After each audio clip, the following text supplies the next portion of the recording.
था जब आप गंगा किनारे जाके बैठ गए थे, उस समय आपको कुछ समझ नहीं आ रहा था। तो उस समय मतलब आपने ये डिसीजन कैसे लिया कि अब आगे नहीं, यहाँ से वापस जाना है? रास्ता ही नहीं था। घर जाने के लिए एटलीस्ट 90 रुपए चाहिए थे, जेब में 40 रुपए थे। कैसे घर जाते हैं? और हम गंगा के किनारे चुपचाप बैठे बैठे हम कहें कि अब बहुत टेंशन हो गया, अब घर जाना चाहिए। रूम पे तो किराए के रूम पे ही आदमी सारे लोग रहते।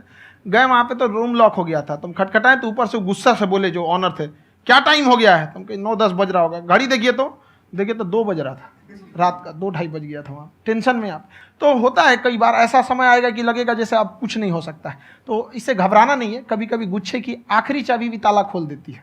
जो बातें आपने बताई कि घर में प्रॉब्लम्स ये तो बहुत लोगों ने फेस करी वहां पर, आप अकेले नहीं है, बहुत लोगों ने ये प्रॉब्लम्स फेस करी, बहुत तरह की प्रॉब्लम्स देखी, बहुत तरह की स्ट्रगल्स देखी, लेकिन वो सब इतने कामयाब नहीं हो पाए जितने कि आप हुए।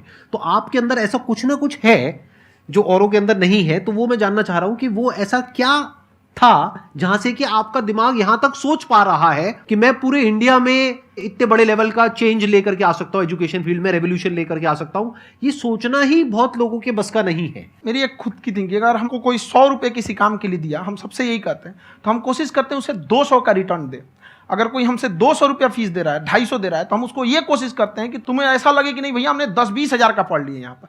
वो ईमानदारी से कभी कमी नहीं। और हमेशा अगर हम प्रॉमिस एक्स का करते हैं तो डिलीवर 4x करना चाहते हैं। ध्यान से सुनना और ध्यान से समझना इस फर्क को। अगर आप समझ पाए तो बहुत आगे जाओगे लाइफ में। एक वो होते हैं जो ये सोचते हैं कि हमें सब कुछ मिल जाए, हमें कुछ भी करना ना पड़े। दूसरी कैटेगरी होती है लोगों की जिनको जितना मिलता है उसमें भी चोरी चकारी करते हैं या कोशिश करते हैं कि उससे कम दे सामने वाले को जितना कि हमें मिल रहा है। तीसरी कैटेगरी होती है लोगों की जो इनके जैसे लोग होते हैं। वो क्या करते हैं, वो ये सोचते हैं कि अगर मैंने किसी से 1 रुपए भी लिया, देखा जाए तो 200-250 रुपए कुछ भी नहीं होता है, 200-250 रुपए अगर मैंने लिया तो कैसे उसको 400 रुपए की वैल्यू दूं। ये जो थिंकिंग है ना, यही एक फर्क होता है एक ऐसे इंसान में जो बहुत आगे निकल जाता है और उस इंसान में जो मीडियोकर रह जाता है। आप अपने आप को अपने आप के ऊपर समय दीजिए, उसको डेवलप कीजिए। जब आप अपने आप के ऊपर खर्च करते हैं तो आने वाले समय में लोग गूगल पे आपको सर्च करते हैं। क्या बात है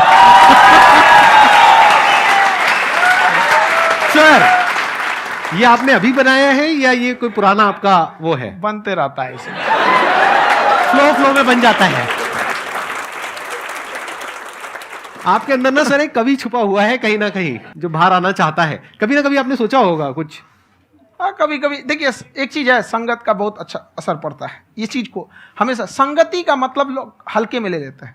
संगति का मतलब होता है संग संग गति। तो अच्छे लोग के साथ रहेंगे तो संग संग अच्छी गति होती जाएगी, खराब में रहेंगे तो ये भी होता है। बट अपने आप को थोड़ा सोचना चाहिए कि हम केवल जी के मर जाएं इसके लिए नहीं आए हैं।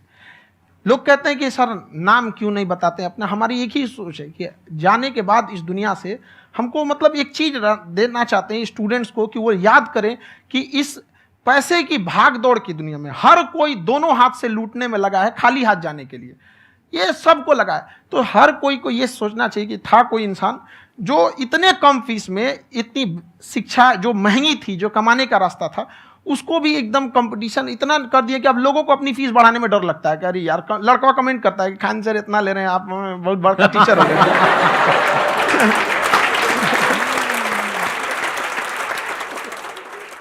खान सर की एक क्लिप है, ये समय और समझदारी में बहुत फ़र्क होता है। अगर समय रहते समझदारी आ गई तो इंसान कामयाब हो गया, लेकिन अगर समय चला गया फिर समझदारी आई फिर तो बेकार है।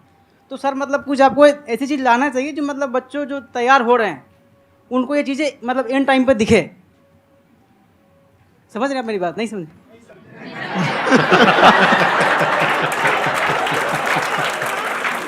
यही होता है सर का मोटिवेशन ज्यादा हो जाता है। जब आप स्ट्रगलिंग फेज में हैं तो कम से कम चीजों को अपने ऊपर खर्च कीजिए, ज्यादा से ज्यादा सीखने में खर्च कीजिए। अगर आपको राजा बनने का शौक है तो गुलाम की तरह मेहनत करना सीखिए, तब राजा बनना।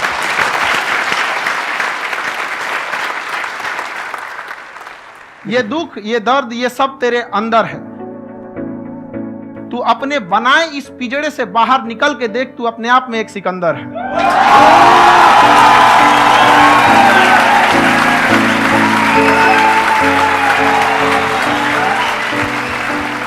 Thank you so much sir for coming. बहुत मजा आया मेरे को आपके साथ में इंटरेक्ट करके। आई एम श्योर आप लोगों को भी बहुत मजा आया होगा।